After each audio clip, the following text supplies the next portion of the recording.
जगत जननी मां अंबा ने राक्षसों का संहार करने के लिए मां काली का विकराल रूप धारण किया था।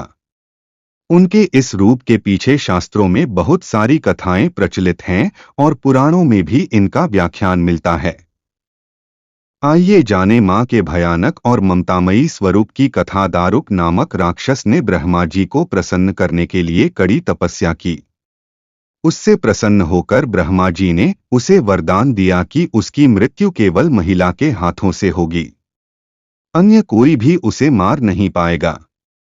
वो राक्षस ब्रह्मा जी के वरदान का गलत फायदा उठाने लगा और उसने सारे ब्राह्मणों, संतों और देवताओं का जीना मुश्किल कर दिया। उसने अपनी शक्ति से सारे अनुष्ठान बंद करवा दिए और स्वर्ग पर अपना राज जमाकर बैठ गया। सारे देवता उससे लड़ने गए पर निराश होकर वापस लौट आए। तब ब्रह्मा जी ने बताया, ये राक्षस सिर्फ किसी स्त्री के हाथों ही मारा जाएगा। सारे देवता मिलकर भगवान शिव के पास मदद की गुहार लगाने पहुंचे। दारुक राक्षस के आतंक के बारे में बताया। तब इस समस्या के समाधान के लिए भोलेनाथ ने जगत जननी मां पार्वती की तरफ देखा और कहा, हे कल्याणी, जगत के हित के लिए और उस दारुक दैत्य के लिए मैं तुमसे प्रार्थना करता हूं।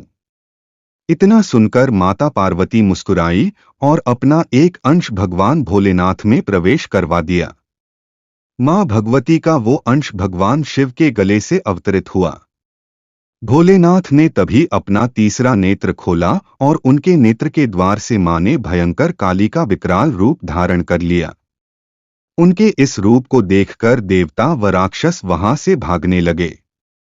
उनका रूप इतना भयंकर था कि कोई भी उनके सामने टिक न पाया। मां काली के सिर्फ हुंकार से ही सारे दैत्यों का नाश हो गया। सारे असुर जलकर भस्म हो गए, लेकिन तब भी उनका गुस्सा शांत न हुआ और उनके क्रोध की अग्नि से सारे लोग जलने लगे। देवताओं ने पुनः भोलेनाथ से मदद मांगी। तब महादेव ने मां काली के गुस्से को शांत करने के लिए एक बालक का रूप धारण किया।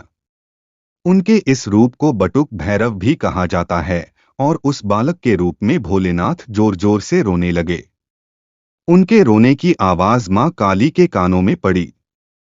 माता ने उस प्यारे से बालक को अपने गले से लगा लिया और तभी माता वापस से अपने सौम्य रूप में आ गई।